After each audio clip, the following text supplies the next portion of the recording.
Good morning students. మనం ఈ రోజు చెప్పుకోబోతున్నటువంటి టాపిక్ వచ్చేసి ఏంటంటే సింగిల్ ఎంట్రీ సిస్టమ్, అంటే ఒంటి పద్దు విధానం. అయితే ఈ ఒంటి పద్దు విధానం అనేటువంటి దాన్ని మనము ఇప్పుడు చెప్పుకునేటప్పుడు దీనికంటే ముందు ప్రస్తుతం ఆచరణలో ఉన్నటువంటి జంట పద్దు విధానం కోసం మనం తెలుసుకుందాం. జంట పద్దు విధానం అనేటువంటిది ప్రస్తుతం మనము వాడుకలో ఉండేటువంటి అకౌంటింగ్ విధానం అని చెప్పాం కదమ్మా. మరి జంట పద్దు విధానంలో జంట అంటే రెండు అంశాలు. మరి ఆ రెండు అంశాలు ఎలాంటి అంశాలు ఉంటాయంటే, ఒకటి మనకి వచ్చే ప్రయోజనం కలిగి ఉండేటువంటి డెబిట్ అంశము, రెండవది మన నుంచి పోయేటువంటి అంశమైనటువంటి క్రెడిట్ అంశం. ఈ రెండు అంశాలని కలయిక ద్వారా మనం ఏం చేస్తామంటే ఒక పద్దు రూపంలో ఒక అకౌంటింగ్ విధానాన్ని మనము ఫాలో అవుతున్నాం. అయితే దీన్ని జంట పద్దు విధానం అన్నాం కదా. మరి ఈ ఒంటి పద్దు విధానం అనేటువంటిది ఏంటి, దీని గురించి మనం ఈ చాప్టర్లో ఏమేమి తెలుసుకుంటాము, ఇవన్నీ విషయాలు మనము స్పష్టంగా ఈ క్లాస్లో మనము తెలుసుకుంటాం పిల్లలు. మరి ఒంటి పద్దు విధానం అంటే గుర్తుంచుకోండి పిల్లలు, పేరులోనే ఉంది ఒంటి పద్దు. ఒంటి పద్దు అంటే గుర్తుంచుకోండి, ఏదైనా ఒక అంశాన్ని మాత్రమే తీసుకొని ఆ అంశం ద్వారా అకౌంటింగ్ లెక్కలు రాసే పద్ధతి ఒంటి పద్దు విధానం. ఒక అంశాన్ని మాత్రమే తీసుకొని ఆ అంశం ద్వారా అకౌంటింగ్ విధానం, ఆ అంశం ద్వారా అకౌంటింగ్ పద్దులు రాసే విధానం కాబట్టి ఒంటి పద్దు విధానం అన్నాం. అయితే ఈ ఒంటి పద్దు విధానంలో పేరులో ఒంటి పద్దు అని ఉంది, కానీ దీని ఆచరణలో లేదా దీని లెక్కలు రాసేటప్పుడు దీంట్లో ఒంటి పద్దు విధానం ఉంటుంది, జంట పద్దు విధానం ఉంటుంది, అసలు పద్దు కూడా రాయకుండా విధానం కూడా ఉంటుంది. ఇలా మూడింటి కలయిక ఉంటుంది కాబట్టి దీన్ని మిశ్రమ పద్ధతి అని కూడా పిలుస్తాం. అయితే ఈ ఒంటి పద్దు విధానము పిల్లలు మనకి కామర్స్ అనేటువంటిది డెవలప్మెంట్ కాని రోజుల్లో, ఒక అశాస్త్రీయమైనటువంటి అంటే శాస్త్రబద్ధంగా లేనటువంటి రోజుల్లో ఈ ఒంటి పద్దు విధానం అనేటువంటిది మనము ఉపయోగించేవాళ్ళం. ఎందుకంటే కామర్స్ అనేటువంటిది ఒక శాస్త్ర రూపం రాకముందు దీన్ని ఉపయోగించాం కాబట్టి ఇది అశాస్త్రీయమైనటువంటి అసంపూర్ణమైనటువంటి పద్ధతి అని చెప్తాం. అయితే ఇక్కడ ఒక విషయం గమనించుకోండి, దీంట్లో ఎలా ఉంటాయి, ఎటువంటి అంశాలు దీంట్లో నమోదు చేస్తారంటే పిల్లలు ఖచ్చితంగా గుర్తుంచుకోండి అమ్మా. ఒంటి పద్దు విధానంలో ఖచ్చితంగా రాసేటువంటిది ఒకటి నగదు ఖాతా, అదే నగదు అంశానికి సంబంధించినటువంటివి నగదు వచ్చిందా నగదు పోయిందా తప్పనిసరిగా రాసుకుంటారు. రెండవది మనం ఎవరికైనా అమ్మాం వాళ్ళు బాకీ ఉన్నారా, లేదా మనం ఎవరి దగ్గర నుంచైనా కొన్నాం వాళ్ళకి మనం బాకీ ఉన్నామా అంటే మనకి బాకీ ఉన్నటువంటి రుణగ్రస్తులకు సంబంధించిన వివరాలు, మనం బాకీ ఉన్నటువంటి రుణదాతలకు సంబంధించిన వివరాలు రాసుకుంటాం.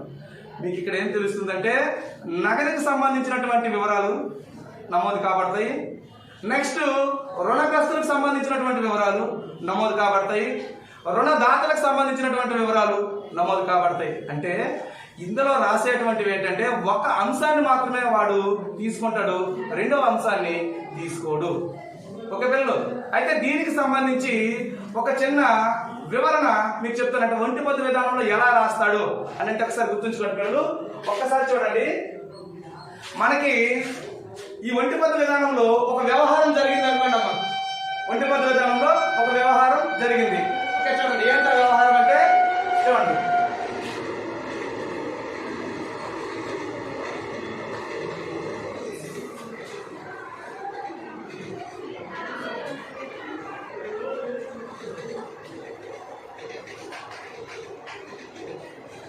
గూడ్స్ పర్చేస్ ఫర్ క్యాష్ 20,000 అంటే నగదుకి కొన్న సరుకు, నగదుకి కొన్న సరుకు 20,000 రూపాయలు. అంటే ఇక్కడ గమనించండి అమ్మా, మనం సరుకు కొన్నాము, 20,000 రూపాయలు మన దగ్గర నుంచి డబ్బులు పోయాయి.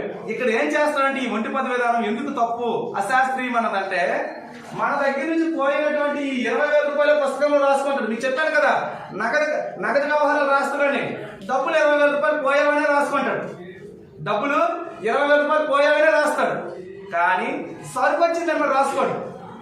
అర్థమవుతుందమ్మా? ఇక్కడ జనరల్ గా గుర్తుంచుకోండి, ఇక్కడ రెండు అంశాలు ఏంటి పిల్లలు చూడండి, ఒకటి క్యాష్, రెండవది సరుకు. అంతే కదమ్మా. మన జంట పద్దు విధానంలో అయితే ఇలా రెండు అంశాలు రాయాలి, కానీ ఒంటి పద్దు విధానంలో వాడు చేసేటువంటి తప్పు ఏంటంటే సరుకు వచ్చిందని రాయడు, డబ్బులు పోయామని మాత్రమే రాసుకుంటాడు. కాబట్టి ఇది అశాస్త్రీయమైనటువంటి ఒక తప్పుడు విధానం. అర్థమవుతుందమ్మా? నెక్స్ట్ పిల్లలు చూడండి, దీంట్లో ఇంకొకటి చెప్పాను ఏంటది, జంట పద్దు విధానం కూడా కొన్ని సందర్భాల్లో రాస్తాడు. చూడండి, అందుకే దీని మిశ్రమ పద్ధతి అన్నం ఏంటంటే ఒక పద్దే తీసుకుంటాడు ఒక విధానము, రెండు పద్దులు తీసుకుంటాడు ఒక విధానము, అసలు పద్దే పూర్తిగా రాయుడు మూడో విధానం. అయితే ఇక్కడ మీకు రెండో అంశం ఏంటంటే ఇక్కడ చూడండి,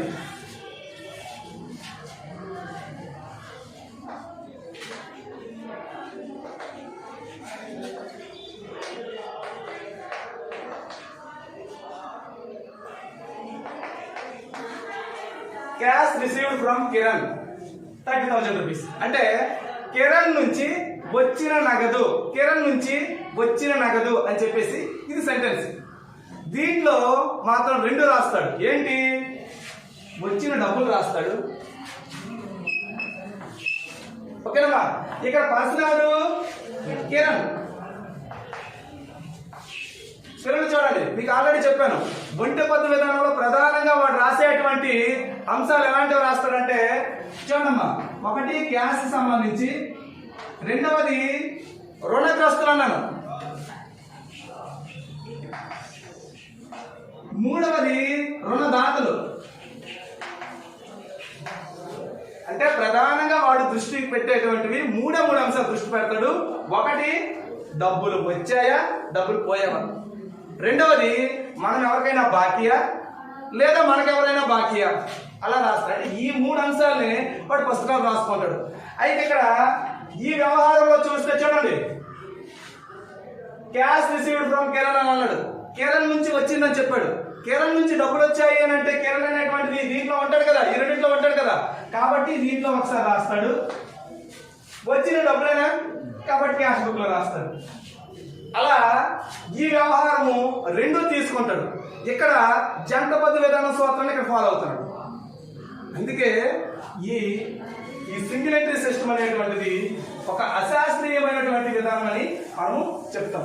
అయితే ఒక విషయం గుర్తుంచుకుంటారు, మనకి ఈ చూడమ్మా, ఈ ఒంటి పద్దు విధానం మనము చేస్తున్నాం కదా, మరి ఒంటి పద్దు విధానం అవలంబించి మనం అకౌంట్స్ చేసేటప్పుడు మన వ్యాపారంలో లాభ నష్టాన్ని ఎలా తెలుసుకుంటాం, వ్యాపారంలో లాభం వచ్చిందా నష్టం వచ్చిందా ఎలా మనం తెలుసుకునేటువంటి ప్రక్రియ ఉంటుంది అనేది మనం ఇప్పుడు ప్రధానంగా తెలుసుకుంటే, పిల్లలు చూడండి, దీంట్లో ఉపయోగించేటువంటి ట్రిక్స్ ఏమీ ఉండవమ్మా. మన బయట వాస్తవంలో చూస్తే మనం ఎలా అయితే మాట్లాడుకుంటామో అలాగే ఇక్కడ లాభ నష్టాలు తెలుసుకునే ప్రక్రియ ఉంటుంది. దీనికి ఎగ్జాంపుల్ చూస్తే చూడండి అమ్మా, ఈరోజు ఉదయాన్నే నేను ఒక 100 రూపాయలు తీసుకొని వ్యాపారం స్టార్ట్ చేశాను. సాయంత్రం అయినప్పటికీ 130 రూపాయలు అయిపోయింది. పిల్లలు చూడండి, ఉదయం 100 రూపాయలు పట్టుకొని వ్యాపారం స్టార్ట్ చేశాను, సాయంత్రం అయినప్పటికీ 130 రూపాయలు అయ్యింది. అంటే నా 100 రూపాయలు అందులో తీసేస్తే 30 రూపాయలు ప్రాఫిట్ గా అనుకోవచ్చా లేదా? సేమ్. అంటే ఇలాగే మనం దీంట్లో లాభ నష్టాలు తెలుసుకోవాల్సినటువంటి సందర్భం ఉంటుంది. అయితే గుర్తుంచుకోండి పిల్లలు, ఇక్కడ ఒంటి పద్దు విధానంలో లాభ నష్టాలను తెలుసుకోవడానికి ఒక ప్రత్యేకమైనటువంటి ఒక నివేదిక అనేటువంటిది ఒకటి వేయాల్సి ఉంటుందమ్మా. ఆ నివేదిక ఏంటో మీకు ఇప్పుడు ఒక్కసారి చూపిస్తాను. ఇక్కడ చూడండి, బోర్డు మీద ఒకసారి చూస్తే ఇక్కడ కనిపిస్తుందమ్మా. చూడండి, ఒంటి పద్దు విధానంలో లాభ నష్టాలను తెలుసుకోవడం కోసము ఒక నివేదిక అనేటువంటిది తయారు చేయాలి. అదే statements of profit or loss, అంటే లాభ నష్టాలకు సంబంధించినటువంటి ఒక స్టేట్మెంట్ అంటే నివేదిక. ఇది ఎలా ఉంటుందో ఒకసారి చూస్తే దీంట్లో ఏ ఏ అంశాలు ఉంటాయో చూస్తే పిల్లలు చూడండి, capital at the end. Capital at the end అంటే మనం వ్యాపారం చేసేటప్పుడు ఈ సంవత్సరం చివరిలో ఎంత అమౌంట్ అయితే ఉందో దాన్ని క్యాపిటల్ ఎట్ ద ఎండ్ అంటాం. అంటే ముగింపు మూలధనంగా చెప్తాం. ఎండ్ అంటే ముగింపే కదా, క్లోజింగే కదా. క్యాపిటల్ ఎట్ ద ఎండ్ అంటే ఏంటంటే ముగింపు మూలధనం అని చెప్తాం. మీకు బెస్ట్ ఎగ్జాంపుల్ ఇందాక చెప్పాను కదమ్మా, 100 రూపాయలతో స్టార్ట్ అయినటువంటి నా వ్యాపారము ఈవినింగ్ అయ్యేసరికి 130 రూపీస్ అయింది కదా. ఇప్పుడు ఇది ఎండింగ్ స్టేజ్ లో వచ్చినటువంటి అమౌంటే కదా, అంటే ఎండింగ్ లో 130 రూపీస్ ఉంది. చూద్దాం. నెక్స్ట్ సెకండ్ వన్ చూడండి, యాడ్ డ్రాయింగ్స్. డ్రాయింగ్స్ అంటే సొంత వాడకాలమ్మా. డ్రాయింగ్స్ అంటే ఏంటి? సొంత వాడకాలు. ఏం జరుగుతుంది అంటే ఒక విషయం గమనించండి పిల్లలు, మనము చివరిలో ఎంత అమౌంట్ అయితే మన దగ్గర ఉందో దాన్ని క్యాపిటల్ అట్ ది ఎండ్ అని చెప్పాము. మరి సొంత వాడకాలు అంటే చూడండి, మనం వ్యాపారం చేసేటప్పుడు యజమాని కొంత డబ్బులు తీసుకెళ్ళిపోతుంటాడు. అలా యజమాని తన సొంతానికి డబ్బులు వాడుకుంటే దాన్ని సొంత వాడకాలు అంటారు.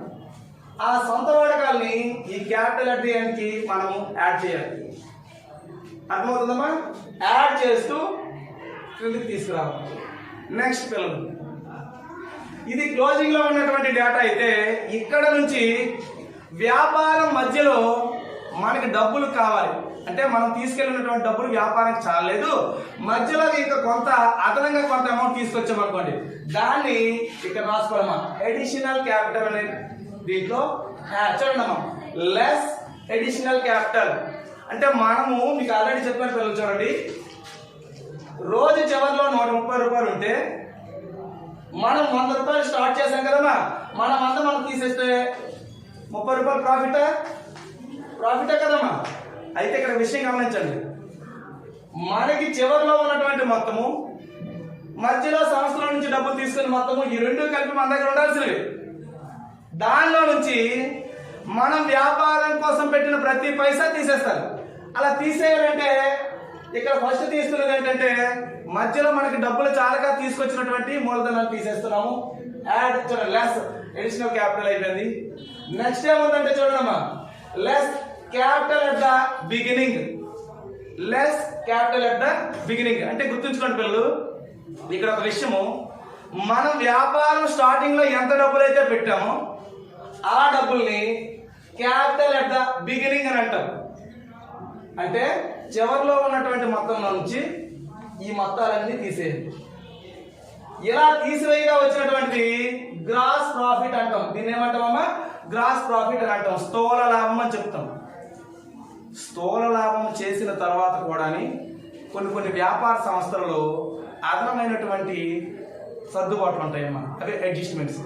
ఆ సర్దుబాట్లు కూడా తరుగుదలలు, నష్టాలు, రాని బాకీలు ఇలాంటివన్నీ ఉంటాయి. ఆ వాటన్నింటినీ కూడా లెస్ అడ్జస్ట్మెంట్ అనే పేరుతో చూడండి గ్రాస్ ప్రాఫిట్ తీసివేయాలి. గ్రాస్ ప్రాఫిట్ నుండి తీసివేయగా మనకి చివరిగా వచ్చినటువంటిది ఈ స్టేట్మెంట్ ఆఫ్ ప్రాఫిట్ కానీ లాస్ కానీ. అంటే ఈ స్టేట్మెంట్ వేసేది ప్రధానంగా లాభ నష్టాలు తెలుసుకోవడానికి. పిల్లలు మీకు ఉదాహరణకు ఒక ఎగ్జాంపుల్, నేను ఒక ప్రాబ్లం చెప్తాను. జస్ట్ బోర్డు జస్ట్ అలా చూడండి. ఓకే చూడండి అమ్మా.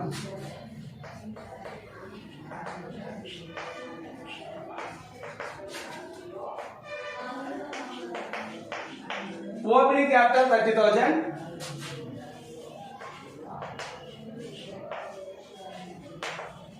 closing capital 70,000,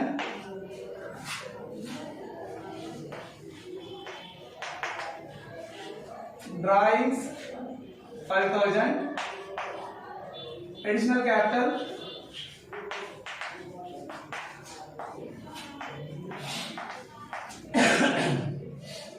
additional capital 20,000. Suppose ఇదే లెక్క అంటే ఒక ఉదాహరణ మీకు చెప్తున్నాం, ఎందుకంటే ఈ ఫార్మెట్ లో ఆన్సర్ ఎలా చేయాలో మీకు అర్థం కావడం కోసం ఒక సొంత ఎగ్జాంపుల్ ఇచ్చి మీకు ఎక్స్ప్లెయిన్ చేస్తాను చూడండి. మనకి XYZ అనేటువంటి ఒక సంస్థ ఉంది. ఓకేనమ్మా, ఆ సంస్థ క్రింది వివరాలు ఇచ్చింది. ఏంటి ఆ వివరాలు అంటే, ఆ సంస్థ యొక్క ప్రారంభ నిల్వ 30,000 రూపాయలు, అదే ప్రారంభ మూలధనం 30,000 రూపాయలు, ముగింపు మూలధనం 70,000 రూపాయలు, సొంత వాడకాలు 5,000, అదనపు మూలధనం 20,000. ఇది లెక్క. పై సమాచారాన్ని ఉపయోగించి XYZ సంస్థ యొక్క లాభ నష్టాలను లెక్కించండి అని ఇది ఇచ్చాడు అనుకోండి. ఇలా ఇచ్చేటప్పుడు మనం ఏం చేయాలంటే పిల్లలు చూడండి, ఈ సింగిల్ ఎంట్రీ సిస్టమ్ లో లాభ నష్టాలను మనం కట్టాలంటే ఖచ్చితంగా మనము ఈ నమూనాను రాయాలి. అర్థమవుతుందమ్మా?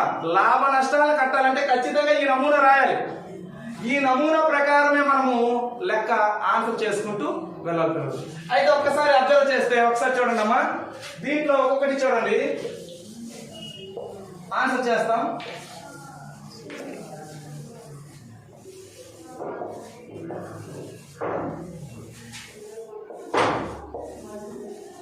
చూడండి, మనకి ఈ సమాచారాన్ని ఉపయోగించి ఫస్ట్ మనకి ఏం కావాలి? Capital at the end. దీంట్లో ఎండింగ్ క్యాపిటల్ ఎంత ఉంది? ఎండింగ్ క్యాపిటల్ 70,000 ఉంది కదమ్మా. ఇదిగో చూడండి పిల్లలు, 70,000 వేసిస్తున్నాను. ఓకే, నెక్స్ట్ ఏముంది? డ్రాయింగ్స్. ఇక్కడ ఎంత ఉంది డ్రాయింగ్స్? 5,000. అంటే ఫార్మాట్ వస్తే దీని ఆన్సర్ చేయడానికి కష్టమైతే కాదు. ఫార్మాట్ కంపల్సరీగా నేర్చుకోవాలి. డ్రాయింగ్స్ వేసాం.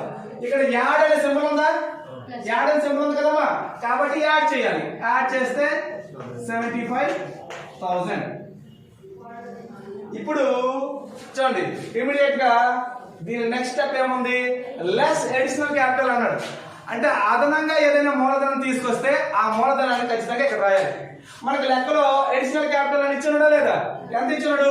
20,000 ఇచ్చినాడు. ఇదిగో 20,000 రాస్తున్నాను. ఓకేనమ్మా, దీన్ని ఏం చేయమన్నాడు? లెస్ చేయమన్నాడు.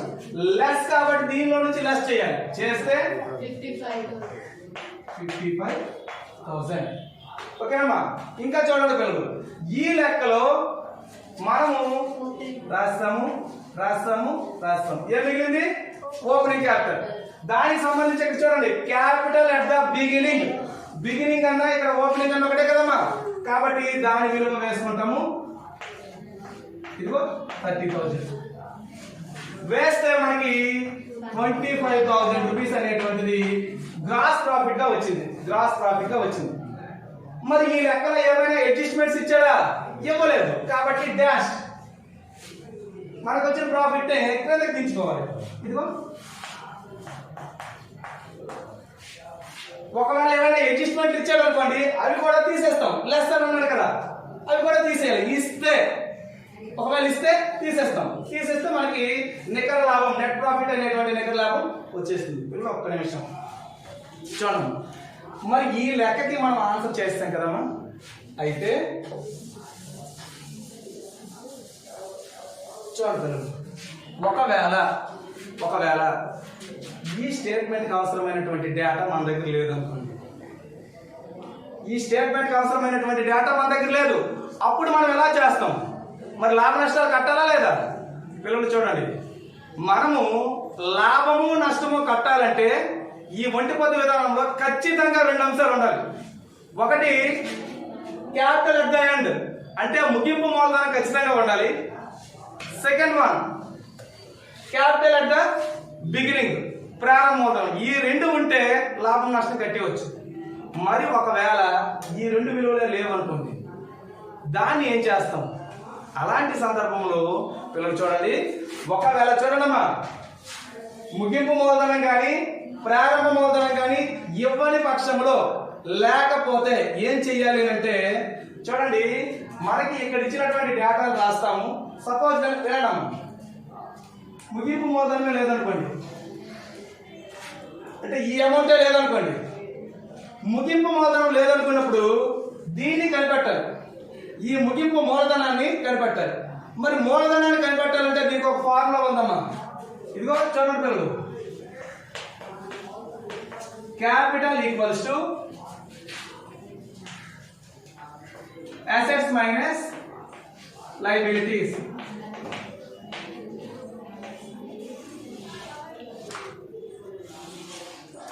చూడండి, capital equals to assets minus liabilities. అంటే మూలధనం ఈక్వల్స్ టు ఆస్తులు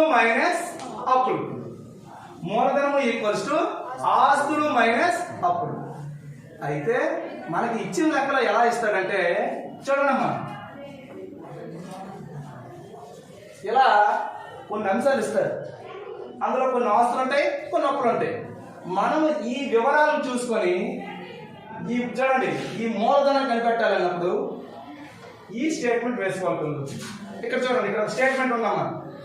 మూలధనాన్ని మనం కనిపెట్టడం కోసము, మూలధనాన్ని మనం తెలుసుకోవడం కోసము, మళ్ళీ చెప్తున్నానమ్మా, అది ప్రారంభ మూలధనం అవ్వచ్చు, ముగింపు మూలధనం అవ్వచ్చు. మూలధనాన్ని మనం కనిపెట్టాలంటే ఖచ్చితంగా మనకి రెండవ బాక్స్ వేయాలి. ఆ బాక్స్ పేరు చూడండి, statement of affairs. Statement of affairs, దీన్ని తెలుగులో వ్యవహారాల నివేదిక అంటాం. వ్యవహారాల నివేదిక, వ్యవహారాల నివేదిక అంటాం. మరి ఈ వ్యవహారాల నివేదిక ఇదేంటి సార్, కొత్త సౌండ్స్ అయి ఉన్నాయి, ఇది ఎలా వెయ్యాలి మనకు తెలియదు పిల్లలు. పేరుకు మాత్రమే ఇది వ్యవహారాల నివేదిక, కానీ దీంట్లో రాసేవన్నీ కూడా ఆస్తులు బట్టి మనకు గుర్తుంది కదా. ఫస్ట్ ఇయర్ లో ఆస్తులన్నీ అటువైపు, అప్పులన్నీ ఇటువైపు, ఆస్తులన్నీ అటువైపు, అప్పులన్నీ ఇటువైపు ఇక్కడ రాస్తాం. పేరుకి ఇది వ్యవహారాల నివేదిక, కానీ దీంట్లో రాసేవన్నీ కూడా ఆస్తులు. ఇక్కడ ఇచ్చారు కదా, ఇస్తాడు కదా, ఒక లెక్కలో ఇస్తాడు కదా, ఇచ్చినటువంటి ఆస్తులన్నీ ఇటువైపు రాస్తాము, అప్పులన్నీ ఇటువైపు రాస్తాము.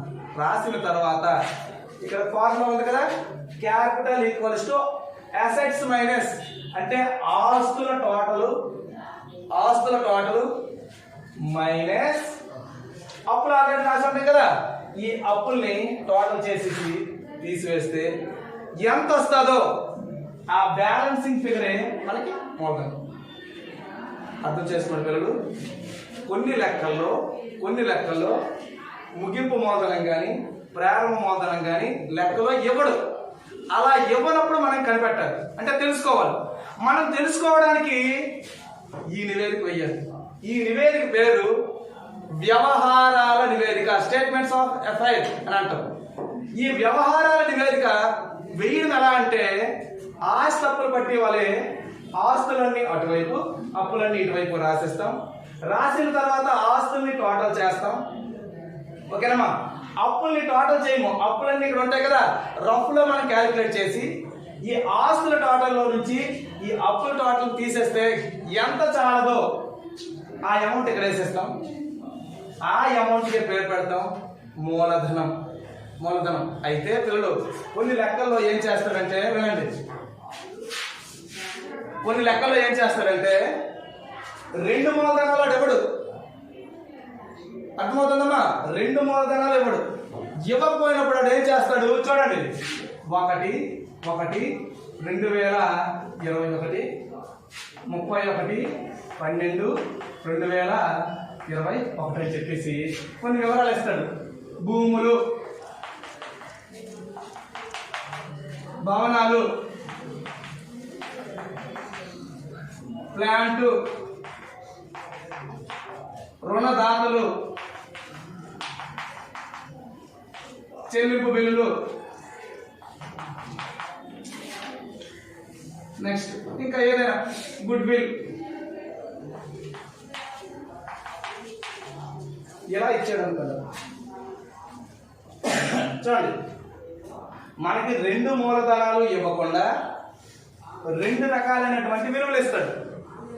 మరి అలాంటప్పుడు మనం ఎలా చేయాలి సార్, మాకు ఎలా తెలుస్తుంది సార్ అంటే గుర్తుంచుకోండి పిల్లలు. మనకి ఇంతకుముందు చెప్పాను ఒక మూలధనమే లేదు కాబట్టి సింగిల్ బాక్స్.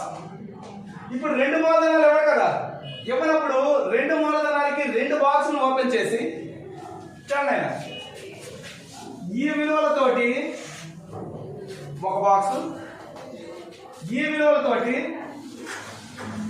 ఇంకో బాక్స్. మరి ఈ డేట్ ప్రారంభంలో ఉందా లేదా, కాబట్టి ఈ బాక్స్ వేస్తే బ్యాలెన్స్ ఎంత వస్తుందో దాన్ని క్యాపిటల్ అట్ ద బిగినింగ్ అంటాం. ప్రారంభ నిల్వలతోటి వ్యవహారాల నివేదిక తయారు చేస్తే ఆ వచ్చే తేడా ఫిగర్ని ప్రారంభ మూలధనం అంటాం. ప్రారంభ నిల్వలతోటి వ్యవహారాల నివేదిక తయారు చేస్తే ఆ వచ్చేటువంటి తేడా ఫిగర్ ఏదైతే ఉందో, వ్యత్యాసానికి సంబంధించినటువంటి మొత్తం ఉందో, దాన్ని ప్రారంభ మూలధనం అంటాం. అదే ముగింపు విలువలతో కానీ చేసామనుకోండి, వచ్చినటువంటి దాన్ని రెండు బాక్సులు గీయాలి. చూడండి, నేను రెండు మూలధనాలు ఇవ్వకపోతే రెండు బాక్సులు గీయాలి, ఒక మూలధనమే ఇవ్వకపోతే ఒక బాక్స్ గీయాలి. సపోజ్ ఇది ఇచ్చాడు అనుకో, ఇది ఇవ్వలేదు అనుకో, ఈ బాక్స్ గీస్తాం. ఒకవేళ ఇదే ఇచ్చాడు, ఇది ఇవ్వలేదు అనుకోండి, ఈ విలువతోటే చేస్తాం. అంటే ఏది చేసినా మనం ఇక్కడ చేసేది ఆస్తి పట్టిలాగా చేస్తాము. ఆస్తులు మొత్తం నుంచి అప్పుల మొత్తాన్ని తీసేస్తాము. ఎంత చాలదో ఆ తేడా మొత్తం ఎంత ఉందో దానికి పేరు పెడతాం మూలధనం అని. ఆ మూలధనము ముగింపు నిల్వలతో వేస్తే ముగింపు మూలధనము, ప్రారంభ నిల్వలతో వేస్తే ప్రారంభ మూలధనం. అంతే. ఒకవేళ ఇంతకు మించి ఈ ఒంటి పద్దు విధానంలో మనకి కష్టమైనటువంటి అంశాలు ఏమీ ఉండవు. తదుపరిగా మనము ఏం చేస్తాము అంటే మనకి వచ్చేసి ఏంటంటే దీంట్లో కొన్ని ప్రాబ్లమేటిక్ కష్టమైనటువంటి వాటిని మళ్ళీ మనము క్లాసులో చెప్పుకుంటాం. ఓకే పిల్లలు, ఇంతతో ఈ క్లాస్ క్లోజ్ చేసేస్తాము.